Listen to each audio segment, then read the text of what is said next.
J'adore mon boulot. S'il n'y avait pas tout ce stress, quoi. Qu'est-ce que c'est le bureau de Jean. Dans cette deuxième saison, Irène vient d'accoucher. C'est très compliqué pour elle, cette nouvelle vie de maman. Professionnellement, elle existait, elle commençait à exister. Et là, ça l'éloigne de nouveau du cabinet. Je peux pas rentrer chez moi toute seule avec lui, je m'en sors pas là. Je m'en sors pas. Ah non. Moi, je venais d'avoir un enfant, d'accoucher dans ma vie à moi. Et du coup, je devais jouer une maman qui n'est pas du tout en amour. Alors qu'à côté, je baignais là-dedans, dans la maternité et dans le bonheur. Donc ça a été compliqué de jouer des scènes où je n'aime pas cet enfant. Je sombre vraiment doucement dans la dépression. Le fait d'être excédé par son enfant au point d'avoir envie de le jeter contre un mur, ça c'est une attitude normale. Enfin, je veux dire, c'est monstrueux, mais c'est normal. Enfin, ce qui n'est pas normal, c'est de passer à l'acte. Un bébé sur un plateau, c'est quand même pas évident. Et non, j'étais contente que ce soit pas le mien. Vraiment. Vous n'êtes pas fêlé. C'est un mélange de rivalité, d'admiration, de haine, d'amour. Encore une fois, dans cette saison-là, ça reste encore et toujours ma seule famille, celle qui va m'aider à élever cet enfant. Donc on ne se supporte pas et à la fois l'une sans l'autre, on aurait beaucoup de mal. Je lui apporte une famille et un enfant, ce dont elle a rêvé longtemps. Et à la fois, elle m'apporte le travail, la stabilité au travail.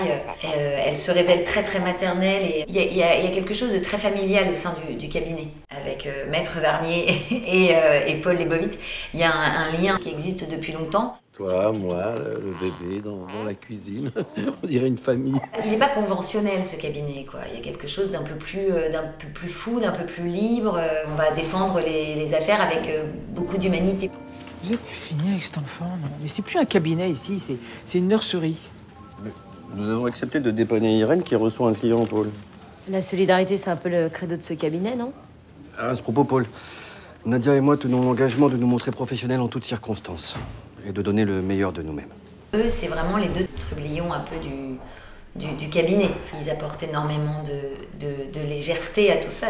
Ils sont très drôles, ils sont un peu fous, un peu décalés. Eux, ils oscillent complètement entre Paul et Irène, qui trouve complètement perdue. Ils sentent qu'elle se laisse complètement dépasser par ses émotions et qu'à un moment donné, elle n'y est plus. Donc, eux-mêmes vont être un peu... essayer de l'aider, de contribuer à son retour dans le cabinet. Alors là, mais il y a complètement la vioque. Du manioc? Mais quelle bonne idée, Nadia. C'est exactement ce que je vais acheter à mes enfants ce soir. C'est original. C'est fini.